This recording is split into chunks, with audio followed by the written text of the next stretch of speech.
Fala aí família, mais um vídeo aqui no canal. Hoje vamos reagir a um vídeo um pouco mais diferente. Eu que gostei deste vídeo aqui. Ainda não vi ele e decidi ver enquanto reajo. Bora para isso. Como é feita a gasolina. Então não esqueça, deixar seu like e se inscrever no canal. O link deste vídeo aqui estará aqui na descrição deste vídeo.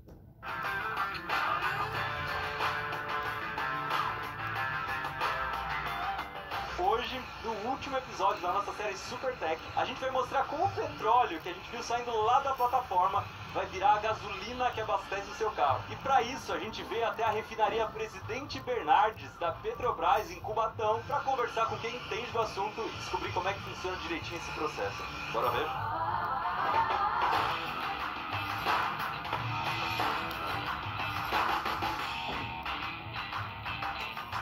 Se você alguma vez já desceu a Serra do Mar por São Paulo, pela rodovia Anchieta, você deve ter reparado que passando por Cubatão tem algumas torres muito altas que parecem umas caixas d'água. Talvez até tenha visto alguma chama ou fumaça saindo de alguma chaminé e tenha ficado curioso se perguntando o que acontece ali dentro. Essa aqui é a refinaria Presidente Bernardes, a primeira grande refinaria do Brasil, inaugurada em 1955, logo depois da criação da Petrobras. Uma refinaria é uma grande fábrica que funciona 24 horas por dia, 365 dias por ano, transformando petróleo em produtos. E por isso que é muito comum a qualquer momento você ver essa chama acesa e um pouco de fumaça. Mas calma que essas coisas não são o que parecem. A chama... Cara, muita tecnologia envolvida, meu. O flare é um dispositivo de segurança usado para queimar gases que são descartados em alguns processos. E essa fumaça branca é só vapor de água que foi usada para resfriar alguns equipamentos. O tamanho de tudo impressiona muito. São 6,5 quilômetros quadrados de área, o equivalente a quase 1000 campos de futebol. E eles têm a capacidade de processar por dia quase 30 milhões de litros de petróleo,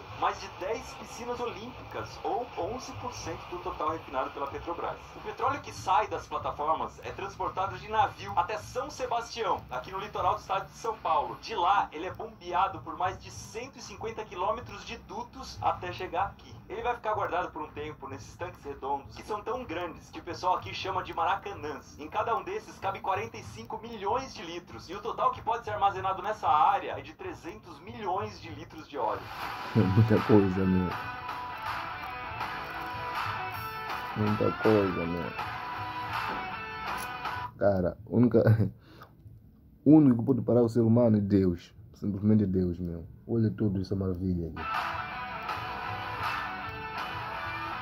Esse petróleo todo vai ser transformado em vários combustíveis: gasolina, diesel, gasolina de aviação, que são a especialidade dessa refinaria, mas também substâncias que vão ser usadas na fabricação de plástico, solvente para a indústria, enxofre para a produção de ácido sulfúrico e muito mais. O petróleo é formado por moléculas orgânicas que têm vários átomos de carbono ligados entre si para formar uma cadeia. E além do carbono, praticamente só tem hidrogênio, que aqui está representado por essas bolinhas brancas, e por isso ele é um hidrocarboneto. Mas o petróleo não é formado por um tipo de molécula só, são muitas moléculas diferentes, desde o metano, que tem só um átomo de carbono, até moléculas com dezenas de carbonos ligados entre si, que nesse caso teria hidrogênio também, mas a gente não tinha bolinha suficiente. Para conseguir usar isso para alguma coisa, a gente precisa separar o petróleo em grupos de moléculas parecidas entre si, e que ainda podem passar por vários processos de transformação até chegar no produto final. Aqui na refinaria, essa transformação acontece usando calor, dando origem aos derivados de petróleo. A gasolina, por exemplo, é composta principalmente por moléculas que têm entre 6 e 12 átomos de carbono.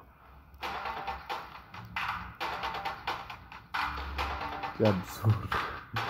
É uma maravilha. É nas mano. unidades de destilação que o petróleo vai ser separado. Tudo acontece dentro dessas torres gigantes, chamadas colunas de destilação, que podem chegar a 70 metros de altura. São uma espécie de tubos gigantes, com várias plataformas horizontais chamadas de pratos.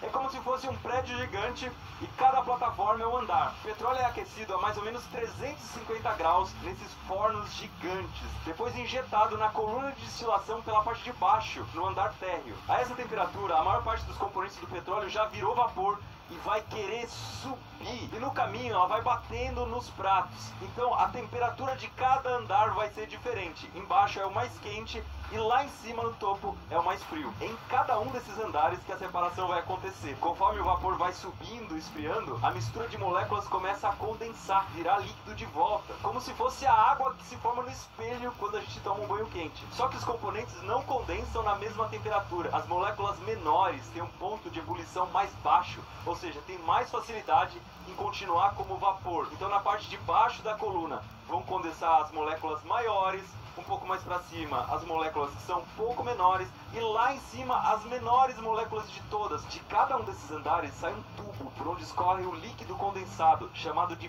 fração. E esse tipo de destilação é chamado de destilação fracionada. Lá na parte de cima da coluna já sai uma fração leve que é chamada de nafta de destilação direta, que é bem parecida com a gasolina. Ela até tem o número certo de carbonos por molécula, mas o formato não é o ideal. Daria para usar como combustível, mas seria uma gasolina de péssima qualidade. Você vai entender o porquê até o final desse vídeo.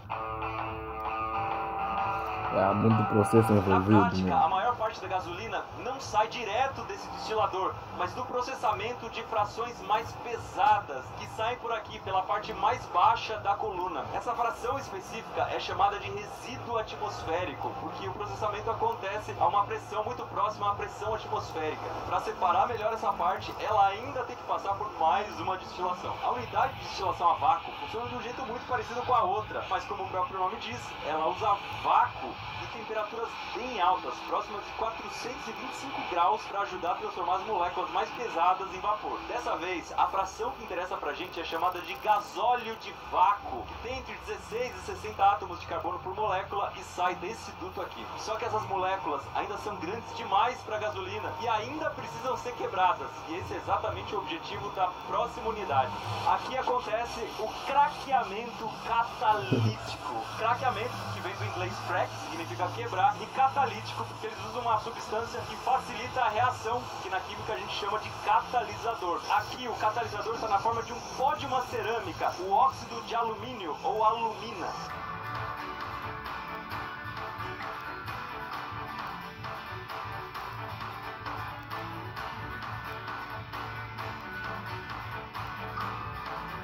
O gasóleo vai entrar por esse duto com o catalisador e a reação vai acontecer a uns 500 graus Celsius. Vocês não têm noção de como tá quente aqui. As moléculas vão ser quebradas, vai ficar uns 6 a 12 átomos de carbono por molécula, vai ser formado o chamado nafta de craqueamento. Uma curiosidade bacana é que como o catalisador está nessa forma de pó, entrando lá dentro rápido, em alta temperatura, ele acaba funcionando como uma espécie de uma lixa. Então... Cara, já imaginou um dia isso tudo explodir, meu?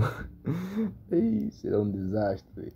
Ei, cara, o ser humano é inacreditável, meu. Tudo isso, todo esse processo aí.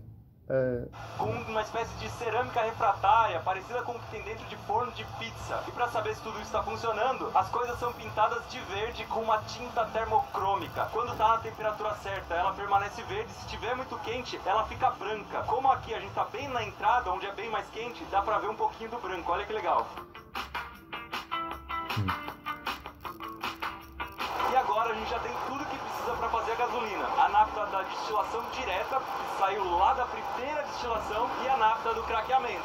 Só que antes de virar gasolina, a gente vai ter que tirar uma coisa daqui. O petróleo tem uma quantidade razoável de enxofre, que quando é queimado, libera dióxido e trióxido de enxofre. Além disso, esse enxofre aumenta a quantidade de fumaça emitida pelos motores e ainda pode danificar vários componentes internos. Por causa disso, nessa etapa de tratamento da gasolina, o principal objetivo é tirar o enxofre. Isso vai ser feito a uma temperatura de uns 300 graus Celsius e uma pressão de umas 20 vezes a pressão atmosférica. No processo, eles também vão usar gás hidrogênio e o catalisador, que dessa vez vai ser alumina recoberta com algum outro metal, como cobalto ou molibdênio. O interessante é que o hidrogênio também é produzido aqui, a partir de uma mistura de gás natural com água, numa reação que chega a mais ou menos 870 graus Celsius. Daria tranquilo para derreter alumínio. No final do processo de remoção do enxofre, as diferentes partes da gasolina que vieram da destilação direta e do craqueamento podem finalmente ser misturadas. Mano, você vai me dizer que com todo esse processo aqui você vai aprender isso online? Acho que você tem que entrar mesmo numa faculdade, se tornar um engenheiro e conseguir fazer tudo isso.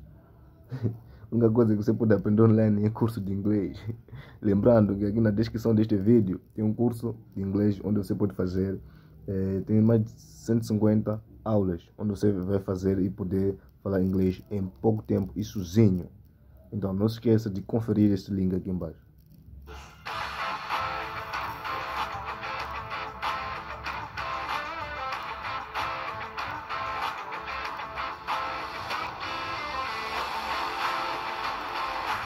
E olha que legal, eles tiraram uma amostra aqui, isso aqui já é gasolina purinha, purinha. A que vai no nosso carro ainda tem o etanol anidro e o corante, que deixa a gasolina um pouco mais escura. Mas tem uma coisa mais importante ainda para ser feita. Antes de ser vendido, o combustível precisa passar por uma série de testes, atender várias normas para garantir a qualidade e o desempenho. Alguns desses testes são químicos. Aqui, por exemplo, uma amostra de combustível é borrifada em uma chama e eles conseguem saber a composição dela pela cor da luz que é emitida, que é analisada por computador. Mas também existem testes mais práticos, como os ensaios em motores, em que uma amostra é usada para abastecer um motor de testes e o desempenho desse motor é comparado com testes padrão. Esse teste é muito importante para avaliar a octanagem da gasolina, que é uma medida da qualidade do combustível que diz pra gente o quanto ele consegue resistir a explosões indesejadas. O que acontece é que quando o motor está funcionando, existe um momento exato em que a gasolina tem que ser queimada, tem que entrar em combustão. E é exatamente o momento em que a vela solta aquela faísca. Mas se a gasolina estiver fora dos padrões da octanagem, ela pode entrar em combustão antes da hora por causa da compressão dos pistões. E aí vai acontecer aquela famosa batida de pino que você deve estar escutando aqui. E é por isso que a gente não poderia usar aquela nafta que saiu da primeira destilação como combustível, porque ela teria uma octanagem bem menor do que a gasolina. E isso tudo também faz bastante diferença entre os tipos de gasolina que são produzidos aqui. A refinaria Presidente Bernardes é a única do Brasil que produz a gasolina Podium da Petrobras e produz também gasolina de aviação, que tem essa cor diferente aqui. Gustavo, o que a gasolina Podium tem de especial? A gente trabalha na formulação dela e a gente consegue na Petrobras com a Podium ter a maior octanagem de antidetonante para veículos sem a utilização de aditivos. Então é a gasolina que você vai colocar no seu carro sem precisar de aditivos, que vai te dar maior performance, uma puxada esportiva no seu carro. Para a gasolina de aviação, onde o motor trabalha num regime muito mais puxado em termos de necessidade de potência, a gente pega e adiciona um aditivo antidetonante à base de chumbo tetretila, e esse aditivo confere uma octanagem muito superior, inclusive a da Podium, que vai permitir que tenha um desempenho para fazer todas as manobras e regimes de voo necessário. Como diferencial, a gente também coloca um aditivo azul que identifica ela como uma GAV de baixo teor de chumbo. A cor ajuda na hora do abastecimento para você saber que está com o combustível correto. Jurava que a gasolina de aviação era uma homenagem ao Manual do Mundo.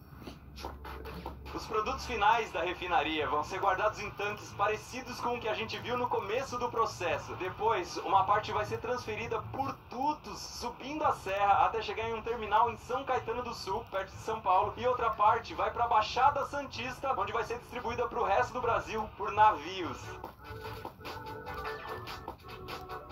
Nesse vídeo a gente falou bastante da gasolina, mas eles fabricam vários outros produtos aqui e talvez o mais importante deles seja o diesel, que exige equipamentos ainda mais parrudos do que os usados para gasolina. Mas além de tudo isso, a Petrobras ainda está trabalhando numa série de produtos para reduzir a intensidade de gases do efeito estufa. Alguns inclusive baseados em fontes renováveis. Um desses produtos é o Diesel R, que recebe uma porcentagem de óleo vegetal na composição. A grande vantagem desse tipo de combustível é que a soja ou outro vegetal que foi plantado para produzir o óleo absorve gás carbônico da atmosfera para poder crescer. Ou seja, uma parte do que é emitido pelo carro durante a queima vai ser absorvida de novo por outras plantas que vão dar origem a óleo que vai virar combustível. E por causa disso, se a gente considerar todo esse ciclo, a gente consegue reduzir bastante a intensidade de gases de efeito estufa.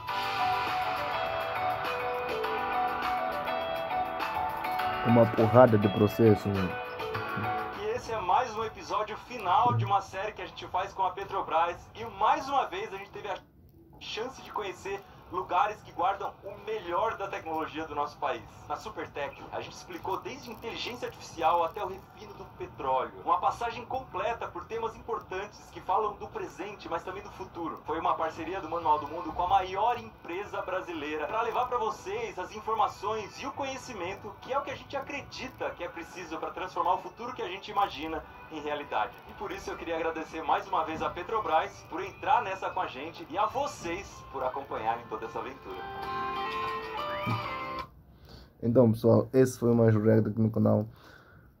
Lembrando que esse tipo de processo você precisa estudar muito para que você possa fazer parte. Como você pode ver, todos os participantes são engenheiros. É difícil você fazer um curso desses online. Mas o único curso que você pode fazer online é um curso de inglês, que está aqui na descrição deste vídeo, onde você vai poder falar inglês. Que vai te ajudar em muitos processos na sua vida pessoal e na sua vida profissional. Então não esqueça de deixar seu like e se subscrever no canal e até o próximo vídeo. Valeu!